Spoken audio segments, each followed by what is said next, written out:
So I think the two do go hand in hand. But really offering sustainable solutions is something that we would like to see going forward. So there you go. We heard Meher articulate so passionately her vision and what she dreams of her company. So on that note, I would like to throw open the floor for questions, and there are so many questions here. So maybe we can start from this row. If you can please introduce yourself and ask the question. What I would like to understand is that you have stated a very good vision, and how do you actually translate to the every employee of your organization, and how are they aligned to your vision?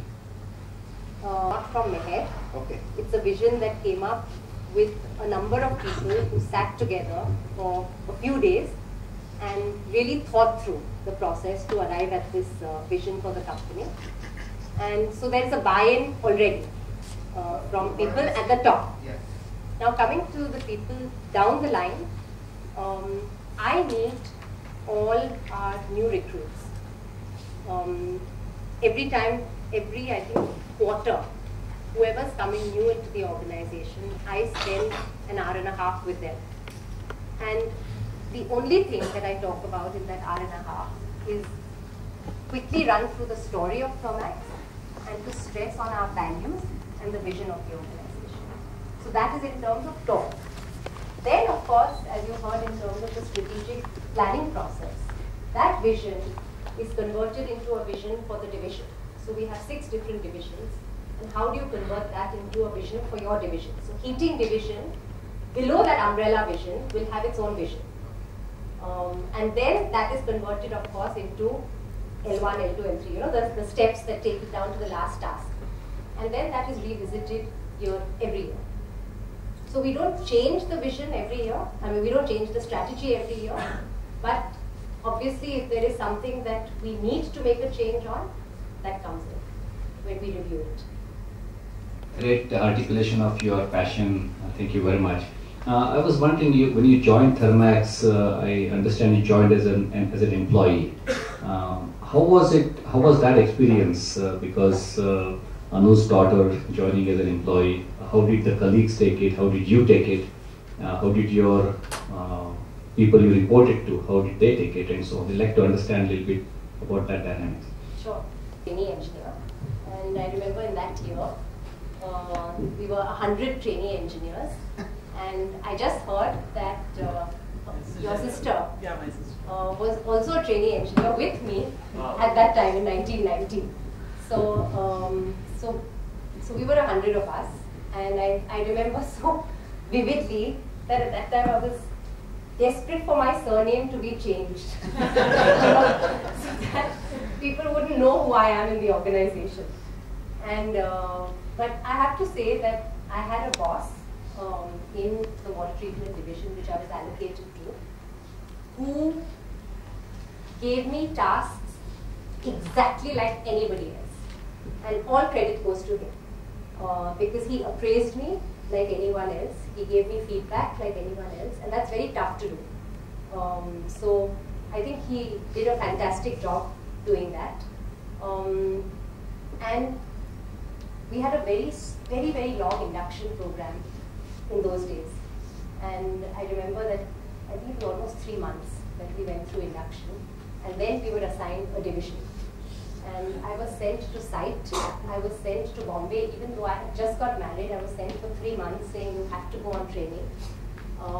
So I have to say that I was really treated like any other engineer trainee. Of course, I do remember one incident which I'll share with you, where I was in, I don't remember the place, but a tiny little place in Bombay, in some market, and I had to go up a vertical set of steps and then sit on a gadi and make a sale of some 3.5 lakhs of a water treatment softener. And when my manager in the Bombay office knew that I was in this particular area, and this is Mr. Aga's daughter who's gone there, he immediately sent somebody to be with me. You know, so of course you have those instances because people are genuinely concerned.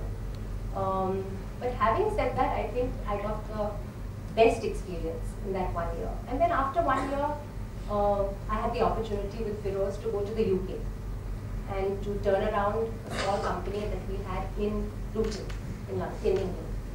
And so that itself was a very, very different experience. And that over there nobody knew me as anybody. And so I think it was nice to have that anonymity. I thoroughly enjoyed it. Let this gentleman please.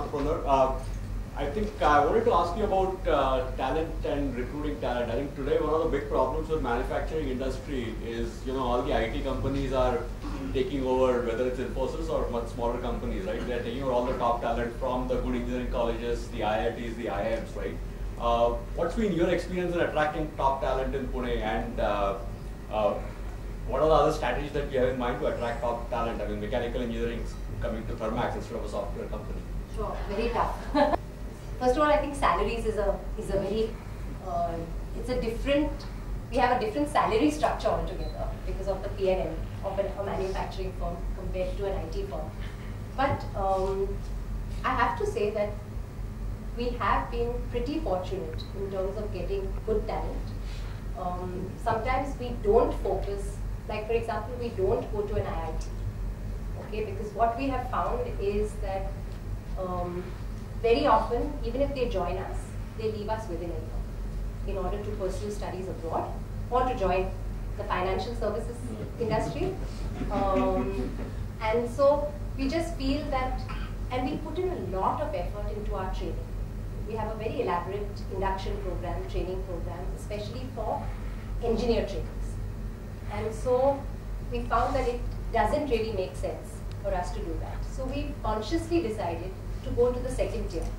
So we go to the RECs, the regional engineering colleges, and we have a list of colleges that we have targeted. What we're doing as a group, we're also, and we've in fact tied up with other capital goods industries to do this. We are actually working on a few of these universities to try and see how can we influence the subjects, the curriculum. So can we actually send some of our people to go and teach some of the subjects? Can we look at offering these people summer placements or projects within the company? So hopefully we get to know them, they get to know us, and that builds a bond later on. So we're trying different methods. We're also trying to increase diversity. So we're looking to see how do we go to women's colleges and try and recruit, obviously purely on merit, but we want to increase the number of women. So we're looking really at the supply chain and seeing how can we make a difference to the supply chain in order to make somebody say, I want to be with Thermax. So have I answered? Yeah. I'm a software engineer. I would like to know if information technology has played any vital role in taking Thermax to a greater heights, and if yes, how it has helped for Thermax. Be very careful here, right? Our biggest bane, to say the least. Bane and pain. But that apart, unfortunately we haven't looked at IT as a strategy. And I think there is a lot of room today to look at IT as a strategy, and we're moving on it very slowly, but we're moving on it. For example, today we're seeing how do we have remote performance monitoring systems for all our products, so that you don't have to actually go to site to see what's going on. I mean, you have a remote sensor and you have things, you have information going to the customer to tell him about preventive maintenance rather than doing it after the event. We're trying to use our mobile phones in order to, there's a word that they use, there's some technical word that they use, but basically to try and communicate with our service engineers in terms of giving feedback. So I think there's a lot that IT can do, even for the capital goods sector. I'm sure it can do a lot even within the factory. Has Thermax really made use of it as yet? No. I think we have a long way to go, but I'm convinced that that's the way forward. Especially these capital goods, I don't have any question. I have just a compliment for you. Capital goods, all chairpersons, although they are $20 billion whatever that size, being a $1 billion company, you have a $5 billion smile.